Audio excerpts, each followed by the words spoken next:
Welcome to the Film Junket Podcast.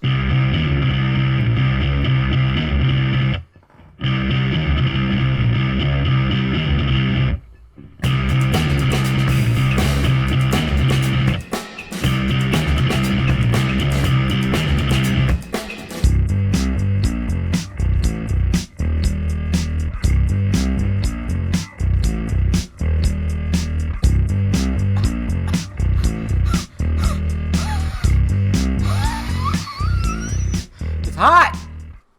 It's fucking hot, guys. My God, it's so hot. And I'm recording this Thursday evening as opposed to Wednesday. I lied again, guys. I tell you what. Sometimes, and I didn't lie. I just didn't say that. I just didn't update and say like, oh, by the way, I'm recording this now instead of when I said I was going to. I try to do it Wednesdays, and most of the time I'm doing all. In fact, guys, okay, here, I'm holding a glass of a clear liquid, and I'm going to drink. It's water! That's right, it's water. Jesus Christ.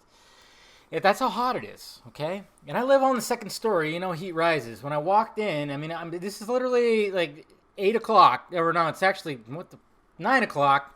After 9, and well, I already shot like my trailer reviews. By the way, if you watched them, I apologize, and I checked everything now. Everything's good, but the audio on my trailer reactions that I did for Gemini Man and Zombieland, double tap. Yep, I didn't check, and my recorder was using my computer's audio or its mic, so that's why it sounds like I'm like in a fucking, like an underwater sub, like one of those underwater sub things from the abyss. That's why I'm like that. That's why it sounds like that. And I was like, I'm not going to fucking reshoot or anything. Just fuck it. It doesn't sound that bad, whatever. But, goddamn. So, yeah. So pretty much when I walk into my house, it's pretty much guaranteed that it's almost about 90 degrees in my apartment when I walk in. So, of course, I have to blast the AC just to get it down to just a reasonable. I think it's only down to like 83 or 82, so it's still fairly hot. But, yeah, the advantage of that. Hefty electric bill. What's happening, guys? How you doing? Yeah, I didn't record it on last night because got too tired. Yeah, and I was editing and trying to get that Lion King video up and then other videos up, and I was like, okay. Just not happening because I am trying to improve my sleep health. It is very important. And when you work, when you're supposed to start your shift at 6:30 in the morning, you're supposed to wake up. I wake up at 5:15. You just gotta fucking, if you're feeling tired, just fucking go to sleep. I try to work as much as possible on this stuff. I'm really, I'm trying to just progress forward as much as I can. I applied at something. I'm going to tease this because I don't know if it's going to happen. Hopefully it does. But, it's basically freelance stuff, kind of stuff. Because the day job is just getting, I don't know. The day job, guys. The day job. I have a stress pimple. Okay? All this week, first off, I woke up like Monday or Tuesday with this big, and you probably saw it on my little short videos.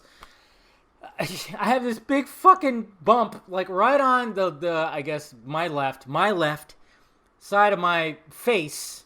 This big ass, I think my face is growing a new head.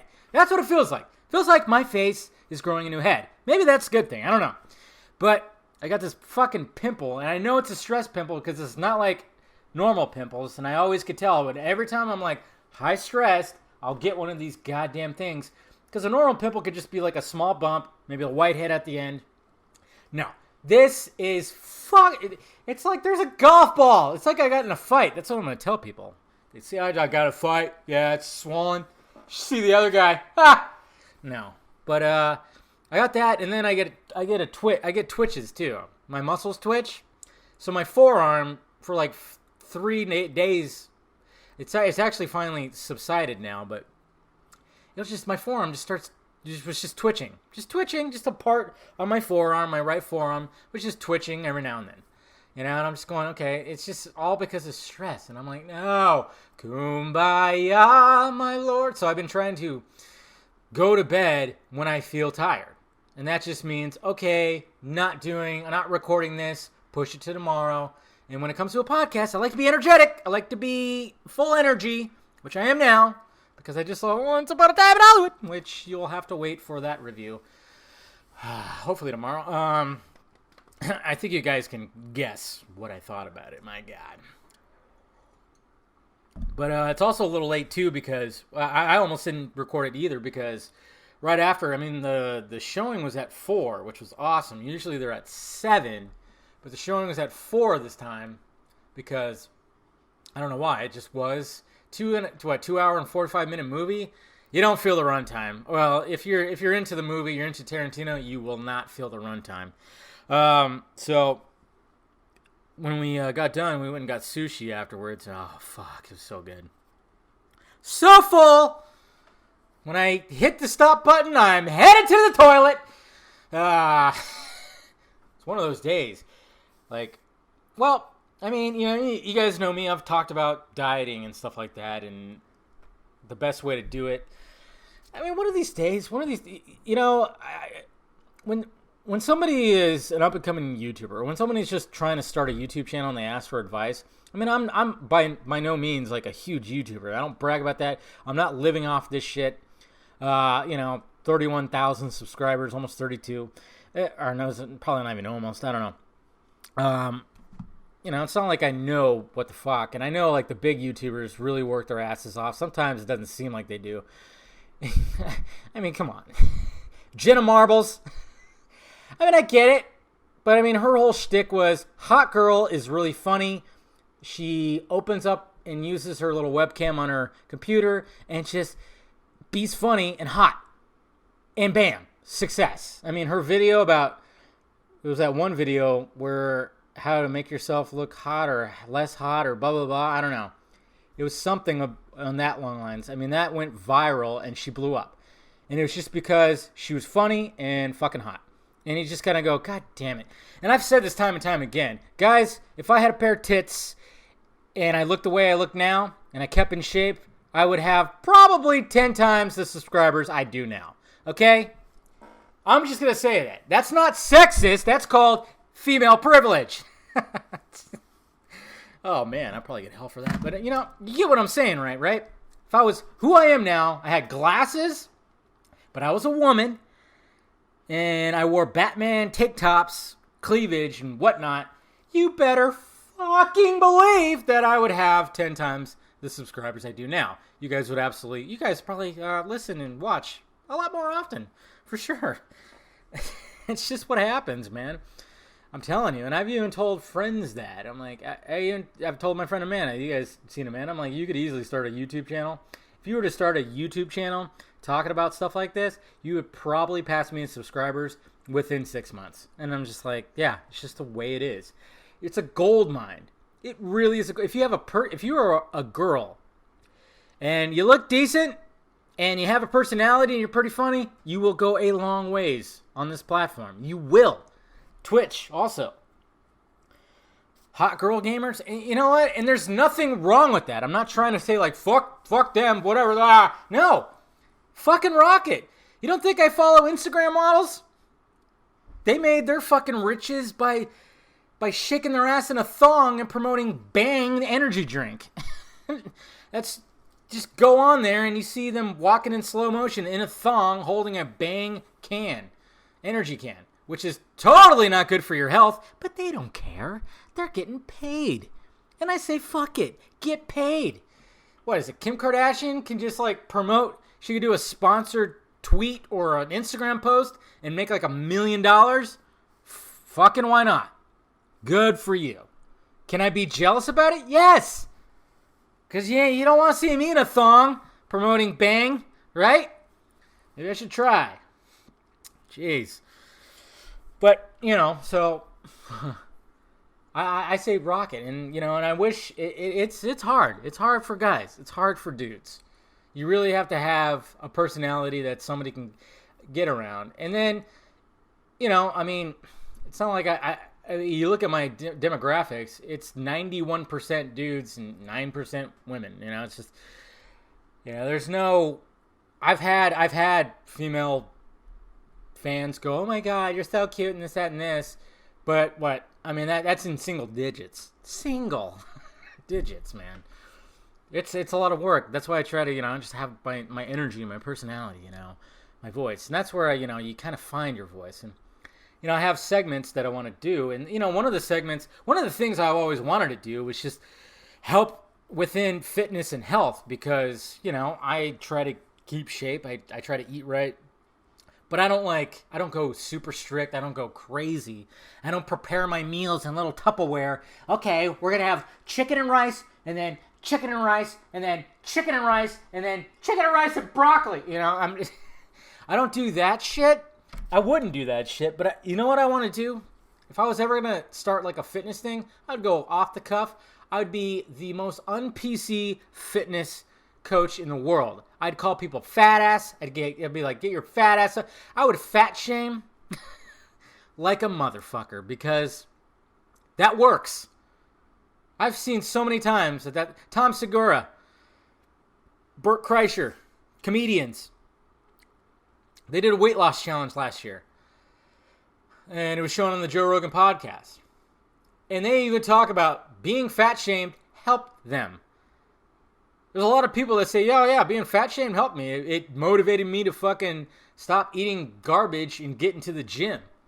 And look at me now. 6 months later, I fucking dropped like, 77 pounds. It's like, there you go. You can't do that. That's fun. You're fat. Oh my God. You can't do that fat. We all got to be comfortable with our bodies. Nobody's ever comfortable with their bodies. We try to be, but we're never fully comfortable with our bodies. Hell, there's times now where, like yesterday, I got home, fucking hot as hell in my apartment, so immediately I take the shirt off. Then I was like, shit, I left some shit in the car. Oh, I'm going to get my mail. So I walked out and just shirtless. But I'm sitting there going, shit, should I fucking do this? I can see my nippies, jeez. I'm not, we're all a little self-conscious. But at the same time, even if you're not, you don't have to be, like I said, and I've probably said this before, I'm literally looking at a drawn picture of Fight Club, and it has Brad Pitt without a shirt, and of course he's got abs up to his fucking chin. I get it. We're not all going to look like that. We're not all going to look like that. But even Brad probably goes, fuck, man. Look at this right. I hate how I look right. Everybody hates it. Everybody hates it. We all do that. We all do it, So, but your confidence grows when you actually take the initiative to be like, you know what, I'm gonna fucking eat right But I mean, today it was like I went to Chipotle. I got a bowl. I didn't get a burrito, so that was pretty good. I mean, I know rice is not exactly the healthiest thing for you. Even beans are pretty. It can be high in carbs, and I always say cut back the carbs. So today, I mean, but it was still I got the black beans and then chicken and steak, and it was just fucking. It was good. I'm not a big Chipotle guy. I think it's a little overrated, but a couple coworkers were like, "Hey, we're going to Chipotle." I was like, "All right, I'll go. I'll roll." But I was like, "Okay, let me just get the bowl." Because I'm gonna be, the beans and the rice are kind of not the greatest things, but they're not the most unhealthiest things either. And I was like, all right, that's fine.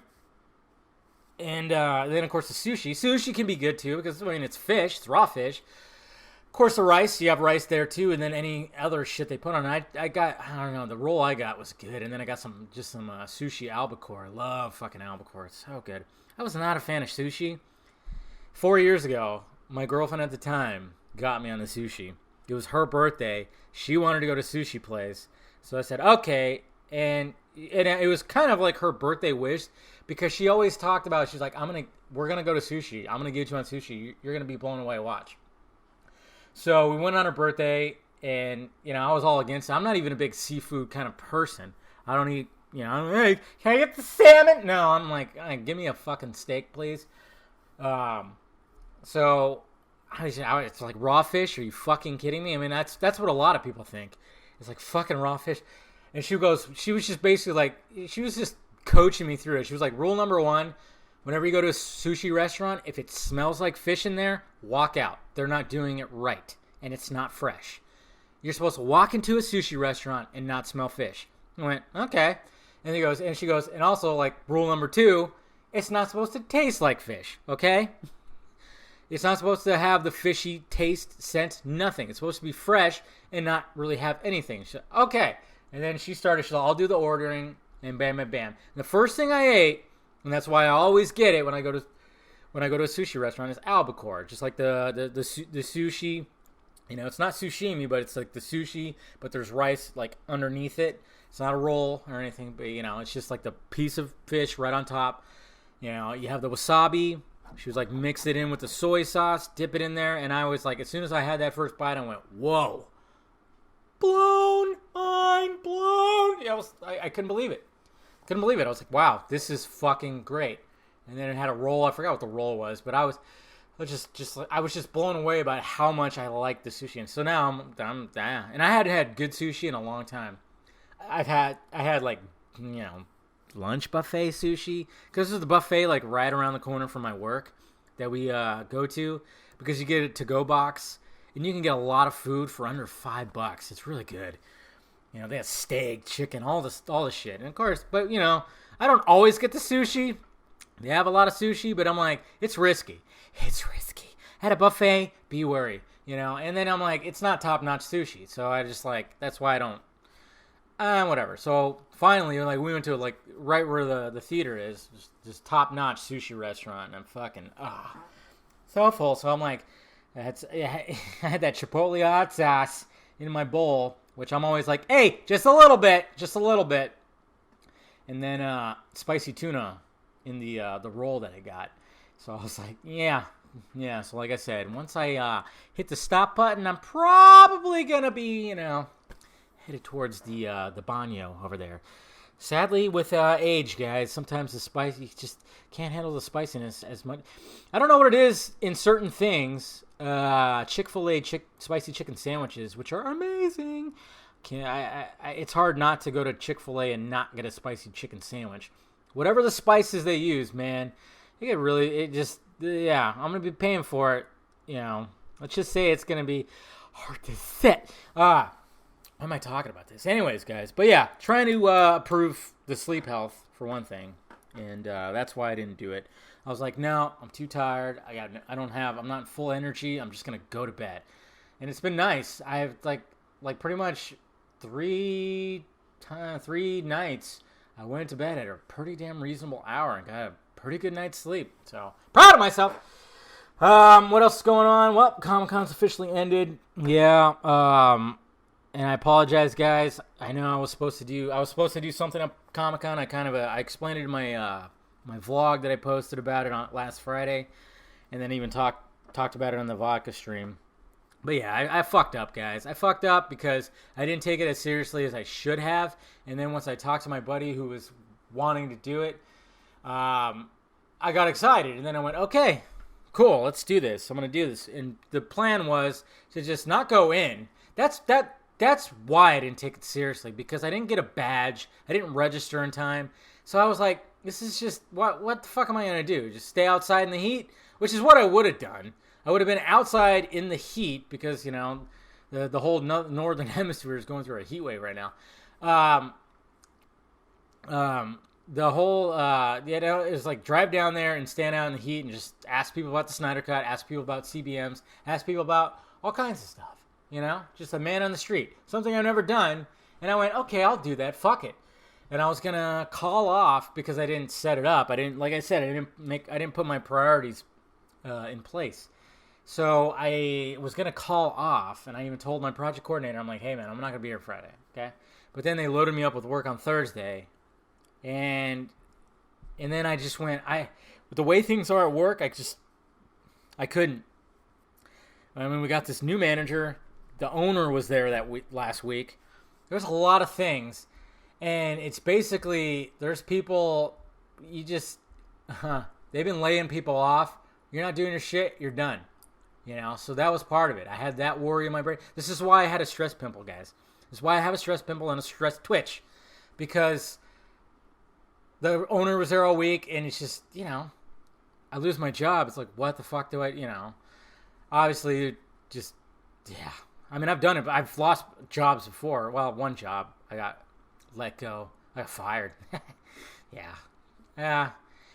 It doesn't, yeah. Well, when people tell lies to the managers, that sucks. And then when you're shtucking the admin, the admin girl. Yeah, I was dating the admin girl up front. She's the one that actually introduced me to sushi, by the way. She turned into a girlfriend. It wasn't just like a thing. But yeah, they didn't like that either. So I fucked up on one little tiny thing that wasn't even that bad, and they were like, "You're fired." And I went, "Wow." That was a rough time, being unemployed, not knowing what the fuck. Yeah, just going through that again now with this job where I make more money and I have more responsibilities. Because then I was kind of like, okay, I was living in a less expensive place, a duplex place, and I was driving a piece of shit car still, didn't have a payment on it. Yeah, just a lot of things. So it wasn't as bad, but then again, I was making a lot less. Now that I'm making a lot more, and then of course I still have that fucking bill, that appendix bill that I still don't know how I'm gonna pay. It's all going into collections though. I just got a letter today or yesterday where, yeah, part of it's like, okay, this is a collections letter for this part of it. I'm like, good God.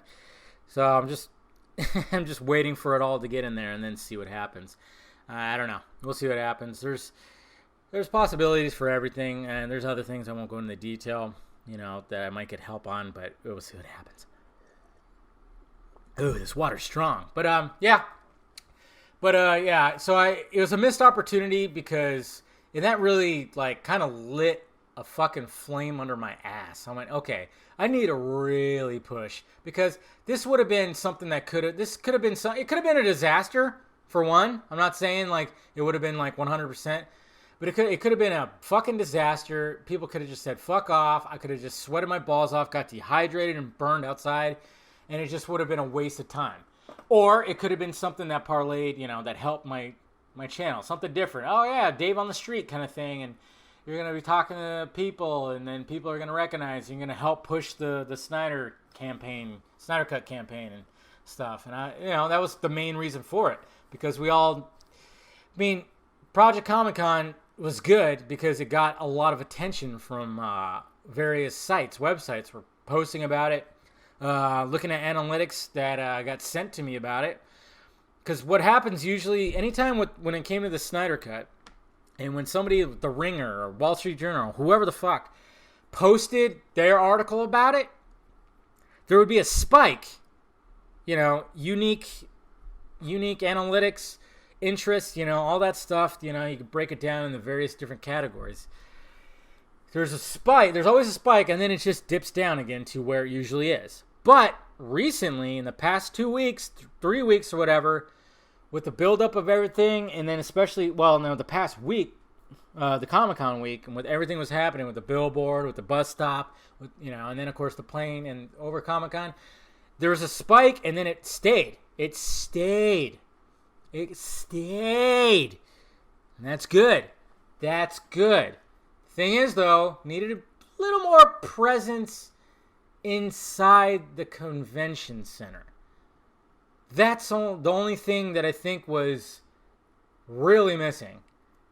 And from what I heard from someone is that there was Warner Brothers marketing crews inside the convention center. And they were worried about the Snyder Cut campaign, movement, whatever you want to fucking talk about. They were worried. They know. But the thing is, the fact they didn't see really anything inside the convention, they went, don't. Guess we don't have to really worry. It's all outside. Oh, trust me, Warner Brothers is still, and they're marketing, they're like, fuck, these guys doing this shit, this, that, and this, yeah. But the fact that there wasn't a strong presence inside But the thing is, though, I mean, I wasn't going to be on the inside either. So it's not like I could have made a strong presence with anything. It's still a valiant effort. Everybody involved with Project Comic-Con, they did a good job, you know. Those guys did a great job. I donated to them.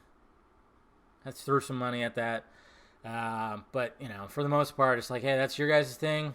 Do what you do. Because I said it before. Like, I said it, you know, a couple weeks ago or whatever the fuck. Where I was just like, yeah, I'm going to disassociate myself with some of these people. Because, you know, people that I've talked to personally, too, when they're telling me that I need to relax and not the ones that are being loud and driving people away and causing people with big followings and check marks to say, look at how toxic these fans are, when they're telling me I need to relax and not engage. I'm like, are you guys going to tell them? All right, fuck this, you know. And then the whole thing, you know, with everything that's happened in the past month and a half, you know, and by the, you know, when I donated to the AFSP, everything made with that was made on that one vodka stream where I had the debate with Mr. Ashley. I mean, ever since then, I mean, it's relaxed with me for a little bit. Somebody tried one of those fucking assholes tried to start shit by quote tweeting because of what was it? Oh yeah, it was the Army of the Dead image. It was in color, so he was like, "Oh, it's in color, so it must be finished." And I went, "Oh, you really want to start this, huh? You see, this is what I'm talking about. It's like I don't. Do I start the infighting? No, that's not what happens. This guy was trying to start the infighting, and I just went, "Oh man, it's been too positive lately. Now you're trying to start some shit. I'm good. I'm not gonna start some shit." Even though Snyder also posted the Wonder Woman and Steppenwolf final blow head chop into the boom tube, black and white image that was not finished. Sorry. He even says it in the caption that the shot, the whole that sequence was never finished. Did I gloat? No. Did I fucking post an image of Kermit the Frog drinking tea? No. Maybe I kind of did. But I didn't gloat. I didn't, like, drop the mic and blah, blah, blah. I didn't do any of that. And all the people that fucking keep hating on the fact that I've said stuff like that were fucking quiet. They were super quiet. Didn't say a goddamn thing. And now it seems like what I've been seeing online is now some of those guys are going, yeah, maybe they need some more than minor tweaking. Yeah, no shit. Again, my fucking source, I know it's a 4-letter word now, my guy, look at all the times, all the stuff that I've said, and I'm not trying to fucking, you know, I don't know, fluff myself up, but I guess I kind of am, but it's hard not to because I just want people to be like, hey, my source is legit. Look where I've gotten information from him, and it's been right. Steppenwolf design, the anti-life equation, Fountainhead, stuff like that. You know, and I know what Snyder said, and I get it, and I still go, shit, what the fuck? Because he told the Comic Movie Marks guys a different thing. You guys gotta fucking realize that when you're in the public eye and you have fans, do you want to disappoint those fans? Of course not. And I think this is probably this is what gets me in trouble too. It's like, don't destroy the hype. If Snyder wants to have that narrative, then don't destroy it. I'm like, yeah, I get that, but I'm all about having the truth out there and having the information out there. You guys don't have to listen to me, and you can just keep quiet. But of course, you're like, oh, but you got a big platform. And I go, thank you. That's right. A lot of hard work. If you work hard too, maybe you can get there. Jesus. So, yeah. You know, it's just, I don't know. Where was I going with this? I don't remember. But yeah, I don't know. He said that, but you could just, I don't know. And I know that's always going to be thrown in there. We have video evidence of this, that, and this. That he says it's done. Yeah, okay. I'm just thinking it's the cut, the runtime. Like he's got a full movie from start to finish, but you're going to see pre and post viz peppered through there. Sorry. And that's what I was told, and yeah. But anyways, besides the point. I mean, that was cool that Snyder was, like, showing some of that shit on that Saturday. Because, I mean, he made more of a... The Snyder Cut made more of a presence than fucking Warner Brothers in DC. So, take that as a win. For sure. Okay? And I'm sure whatever I said right now will be spun into something. And that's fine. Spin it, guys. Spin it. It never fucking works. All it does is cause infighting. And the same people say, oh yeah, he's not in it for this. He's just I love the argument that I'm exploiting the Snyder Cut movement to get views. That's always a funny one to me. It's fascinating because that's where I know these guys have nothing. They have nothing because probably like 86% of my content on my channel has nothing to do with the Snyder Cut. Because I talk about movies. I review movies and talk about movies. So you can look and see a bunch of shit like that of other movies and other DC movies and Marvel movies. All of it's there. I'm not doing a video about the Snyder Cut every fucking night. No, I don't do that. Unless there's information to be told or something, then I'll do it. Guys, I've been doing this, and it's funny too because I started taking my channel super seriously when BVS got announced. And I was covering that movie like crazy. Set photos, information, you can go back and see. And then defending. Same with Justice League, defending. I've been there before some of these guys even fucking care. I don't know. It's just so funny. That's what I know. Like, they don't have any arguments. No arguments. Because they're just flat out shooting like, you're just doing it because of this. And I'm like, well, look at my channel, and that just totally negates what the fuck you just said. Yeah. But who knows? But these guys are now turning into the very things that they hate. You know, when they gave shit to, when bloggers and people gave shit about Ben Affleck as Batman, they're doing the same thing to Robert Pattinson. They're doing the same. They claim it's all about artistic integrity. Yeah, only if your name is Zack Snyder. They don't, or David Ayer too, I guess. They don't give a fuck about Patty Jenkins, about anybody else that's making a DC movie.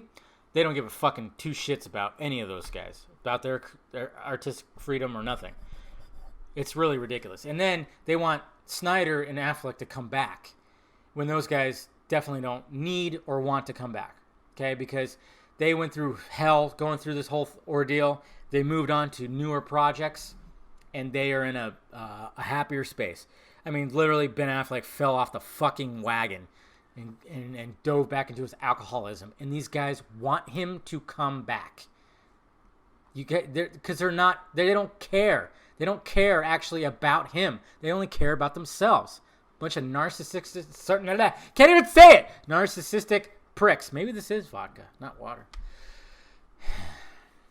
Yeah, it's just it's all about them. It's not. And then they say that about us, like Garza and Colbert and stuff like that, and we're just like, we're not the ones that. I mean, we're not. I mean, I know Garza. You know, he'll go out there and start some shit. I know that. But he still gives out information, and he's not sitting there like I don't know. It's just such a weird thing. I need to cut this thing a little short because it's getting late. If you want to ask a question, just hashtag Film Junket Podcast. Just do that so I can click on the hashtag, and just basically do it like that. So here we go, guys. You just ask me the question, use that hashtag, and I will find it because I'll click on it. So here we go. Devansh Desai. Sorry if I fucked up your name. In addition to Eric's question, okay, so I'll read Eric's first. Eric M. Blake, he was on the podcast last week. So Dave, let's talk Netflix. Word is a new hardcore Teenage Mutant Ninja Turtles is coming on there. So with that, Scorsese's The Irishman, and of course Zach's incoming projects, will Netflix be reinvented as totally indie content, creative freedom oriented? I fucking hope so. Because I remember reading that, yeah, Netflix is their subscribers have dropped. They saw a big drop happen.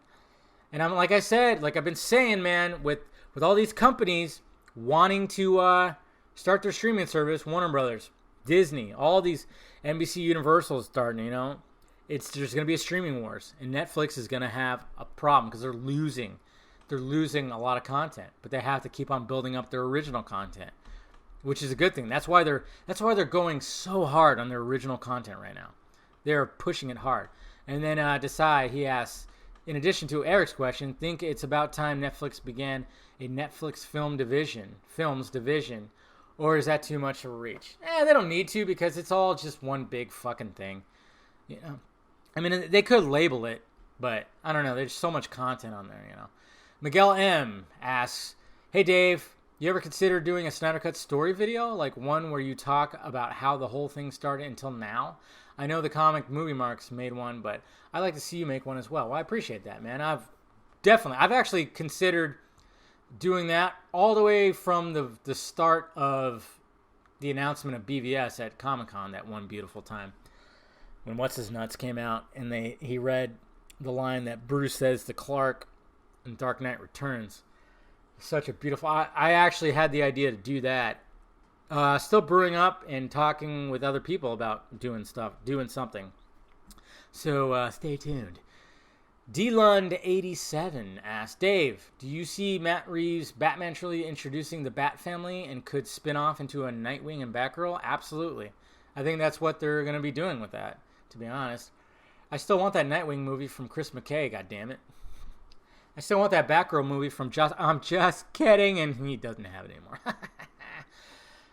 Eric and Blake, he also asked, hey Dave, there's been rumblings that Ann Sarnoff plans to investigate the whole Snyder Cut situation, and it'll culminate, sorry, Jesus Christ, with an Ann interviewing Zack himself. I didn't hear this. I think that's horseshit. A, have you heard about it from ya guy? And B, what do you see coming out of this? Well, if that was true, that'd be pretty fucking amazing, but I haven't heard shit about that, so I don't know.